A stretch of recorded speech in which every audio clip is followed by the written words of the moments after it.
Gradin vous est proposé par vous, télévision, internet et téléphone sur le câble.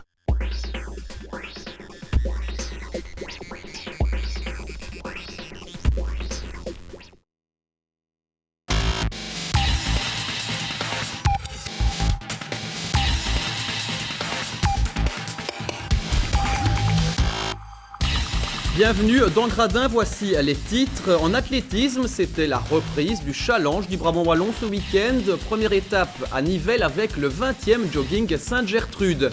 En basket, Genappe occupe la deuxième place de la P1.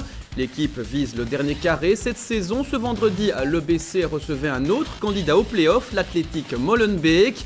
Et puis en football, Bierge, le deuxième de la P4A, recevait le leader Jauge, sans doute l'une des dernières occasions pour les Biergeois de revenir sur leurs adversaires au classement.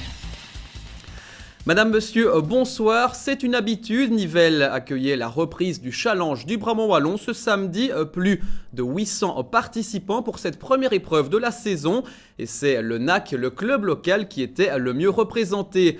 La course a été très disputée, elle s'est courue sur un rythme effréné. La preuve, le vainqueur du challenge 2010, Philippe de Thiège, ne finit que 5e de la manche nivelloise. Plus de détails avec ce reportage de Mathieu Bonnier et Samuel Francis. 825 participants, 816 arrivés. Succès pour le premier jogging du challenge du Brabant Wallon. Il était en concurrence directe avec une course du challenge d'El-Al. Les organisateurs se sont donc voulus satisfaits.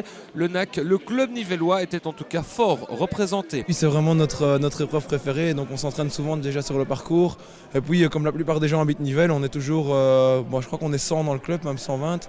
Et il y a bien la moitié des gens qui sont là, si pas plus. Donc il y a beaucoup de supporters aussi. La course, deux hommes vont s'échapper très vite et imprimer un rythme d'enfer dont Thomas Van Dist, derrière Denis Gallerin et Aurélien Lowers, n'arrivent pas à suivre. Ils se disputeront donc la troisième place.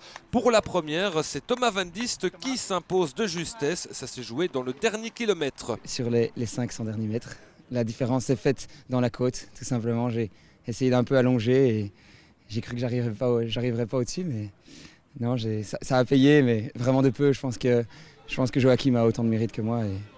On pourrait très bien être tous les deux sur la première marche du podium. Autre performeur du jour, Aurélien Lowers, il finit 3e, mais il bat le record de son club, le NAC Nivelles. Moi je suis parti très vite, en fait je suis parti avec le premier parce que c'est un ami à moi. Et les 4 premiers kilomètres j'étais vraiment très rapide et j'ai un peu craqué.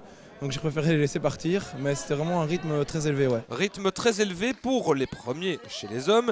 Du côté des dames, c'est Christelle Jérôme ce qui s'est imposé. Plus loin, Agnès Vetz, coureuse également du NAC Nivelles, finit en moins d'une heure le 10 km 530. Elle est satisfaite. Le circuit, je le connais parce que j'ai déjà fait la course plus d'une fois, beaucoup de fois même. Il y a 2 ans que je n'avais plus faite et j'ai mis moins d'une heure, mais bon, c'est un temps beaucoup moins bon qu'il y a une dizaine d'années. Une dizaine d'années, je faisais ça en 46 minutes, quelque chose comme ça, donc c'est un peu... Pour moi, c'est un peu décevant si on veut, mais bon, je cours toujours. Donc, comme je vous disais, j'ai une prothèse de hanche. Donc, voilà, je cours, c'est le principal. Enfin, sachez que cette année, le jogging de Nivelles fêtait sa 20e édition. Foot en salle, on disputait les 8e de finale de la Coupe de Belgique ce week-end. Aucun club brabançon n'est parvenu à se hisser à ce stade de la compétition. Quelques matchs d'alignement avaient lieu, cependant avec un match en déplacement pour Waterloo en D3B. Les Waterlootois qui ont partagé 3 partout face à Anu. En D3C, vous le voyez, Rebec s'est incliné chez les leaders Fontaine, le score 7-5. Basketball, le maintien, c'est l'objectif du Royal Nivelles en National 3 cette saison. Les Nivellois qui avaient superbement repris le championnat en septembre dernier, tout se passait bien jusqu'à la mi-novembre et puis le gouffre durant 2 mois jusqu'à ce que les Acclos renouent enfin avec la victoire la semaine passée. Du maintien, il en était question justement ce samedi face à l'Ambussard, équipe de bas de classement. En cas de victoire, un Nivelles était quasi certain de se maintenir mathématiquement parlant. Le résumé sur des images de Samy Lamloum. Bonne nouvelle pour Nivelles, l'équipe est au complet pour la première fois de la saison. De bon augure pour ce match face à l'Ambussard. Au match aller, c'est Nivelles qui l'avait emporté 67-86. Le début de match réussit mieux aux visiteurs, ici en rouge. L'Ambussard va rapidement montrer son efficacité au shot à distance. Les